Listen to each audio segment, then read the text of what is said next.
il est pris par les contraintes du temps. Il va quitter vers 1h du matin. C'est un vol spécial. Donc, s'il y a un prochain invité qui souhaite prendre la parole.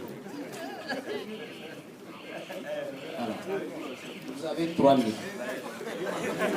Un peu plus. Bonsoir à tous.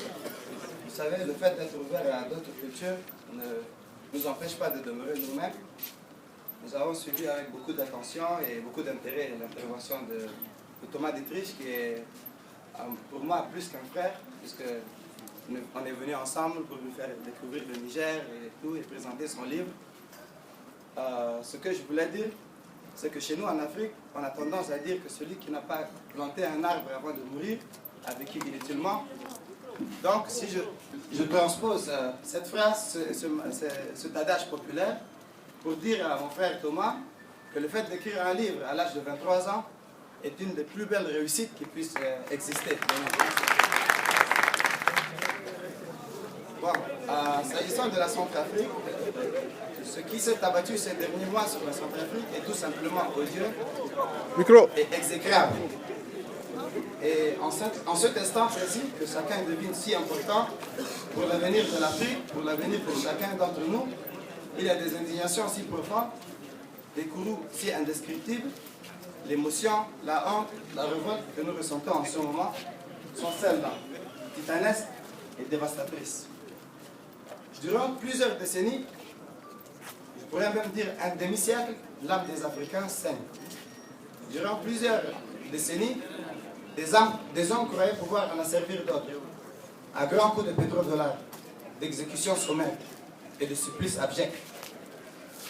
Durant un demi-siècle, des dictateurs sanguinaires portés illégitimement au pouvoir et Lord Soudan ôtaient peu à peu à l'Afrique tout ce qu'elle a pu conquérir depuis son existence.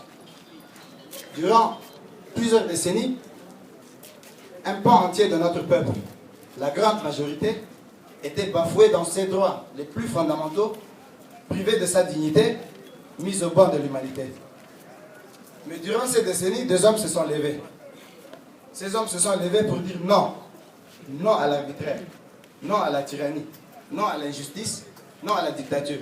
Ces hommes anonymes ou non, tels que cet étudiant, le martyr Amadou Boubacar, à qui il convient de rendre hommage avec déférence. Aujourd'hui, l'âme des Africains saigne encore. Les ressources de nos pays sont spoliées par des multinationales étrangères et une clique de privilégiés qui comprend les différents régimes, tandis que le peuple africain se meurt, rongé par la maladie et tiraillé par la faim.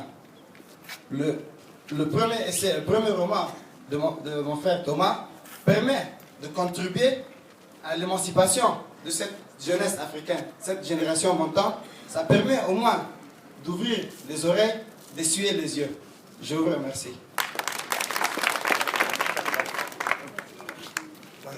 Attends, chef, il faut qu'on se mette en face comme ça, regarde. Donc, on va prendre 2 derniers numéros. C'est parce que derrière, il y a beaucoup de gens. Nous, voilà, vous avez la parole.